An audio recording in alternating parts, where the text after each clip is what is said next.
In this lesson, we are going to create the to-do list database and add 4 tables that we identified in the database design lesson. Here is the design that I explained in the previous lesson. We see a database and 4 tables inside of it, nothing more. Now let's quickly open up pgadmin4 and start adding stuff there.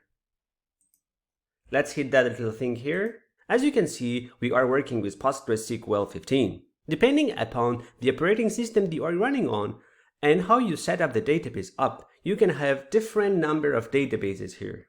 If you are on Mac, you might see 2 databases here, one being called Postgres, the other one that is going to be named after your username on your local machine. Since I'm on Windows and it is the same for Linux, I see one database called Postgres. This is the actual Postgres database that has sort of come up with. So what we're going to do is create our own database.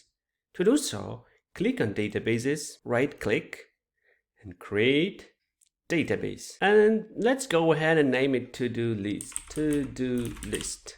Then click Save. And here you go, you see our newly created database popped up there, and we got all the things. Now all this stuff is overwhelming. If you want, you can take a few minutes and just start clicking through all this and have a look and see what's what. Probably none of that's really gonna make any sense to you at the moment, and that's fine. Right now we just want to focus on tables inside schemas. PostgreSQL schema is a property that allows a user to maintain and organize the objects like tables, sequences, functions, etc. in the current database and manage them in logical groups. A database can contain multiple schemas.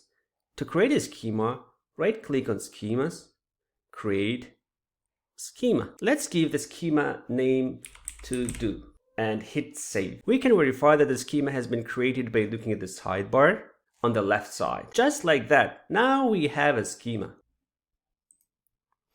Let's expand it. And you can see a lot of stuff there. Like we said, functions, triggers, aggregations, etc. We will talk about them later. We have to focus on tables.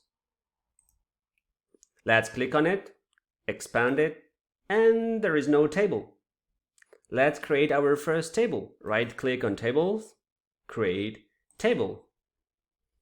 We are going to call it task, like we have in our diagram. We will go through all these dialogues later. For now, let's focus on this dialog. Here on this dialog, we have an owner. We leave the default one.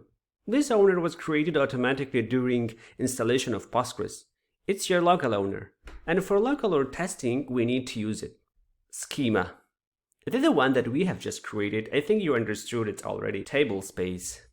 Leave table space as it is. At this point, knowing table spaces is not important. It is more advanced topic. You can add a comment if you want for the table or leave it empty. Now let's click Save.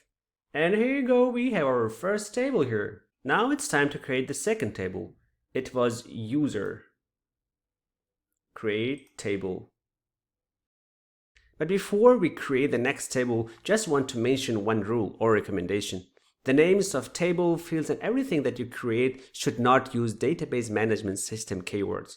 I will give you a link where you can find all the keywords. User is a keyword in almost all the tables. That's why we named the table as user info. Now let's click Save. And here you go, the second table popped up here. If you do not see the newly created tables, right-click on Schema and refresh.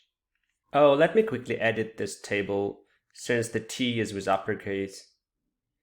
Okay, T, save it. Great. Okay, so there are 2 other tables left on our diagram, and creating those will be your homework. See you in the next video.